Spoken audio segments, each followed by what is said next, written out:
ജിദ്ദയിൽ ഗൾഫ് മാധ്യമം സംഘടിപ്പിച്ച സോക്കർ ഫുട്ബോൾ ടൂർണമെന്റിൽ ബീറ്റ്ബോൾട്ട് FC ചാമ്പ്യന്മാരായി. ആർമാക്സ് ഡിഫൻസ് ജിദ്ദയുമായുള്ള മത്സരം പെനാൽറ്റിയും പിന്നിട്ടതോടെ നറുക്കെടുപ്പിലൂടെയാണ് വിജയികളെ തെരഞ്ഞെടുത്തത്.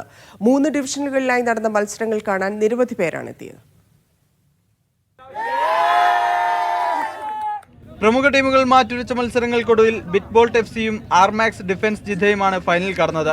ആവേശപ്പോര് സമനിലയിൽ തീർന്നതോടെ പെനാൽറ്റിയിലേക്ക് പോയെങ്കിലും അതും സമനില. ഒടുവിൽ നറുക്കെടുപ്പിലൂടെ ബീറ്റ്ബോൾട്ട് FCക്ക് കിരീടം.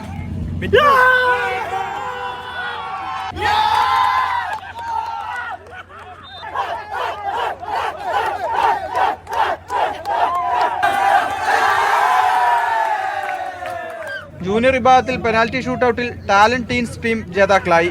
വെറ്ററൻസ് വിഭാഗത്തിലെ ഫൈനലിൽ യുണൈറ്റഡ് FCക്കെതിരെ ഹീറോസ് FCയാണ് ജേതാക്കൾ.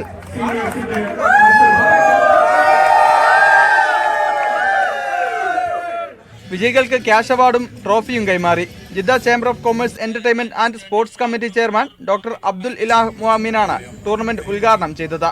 Indian consulate community welfare consul Kamlesh Kumar Meena മുഖ്യാതിഥിയായിരുന്നു. ജിദ്ദയിലെ വിവിധ നേതാക്കളും പ്രായോജകരും പരിപാടിയിൽ പങ്കെടുത്തു.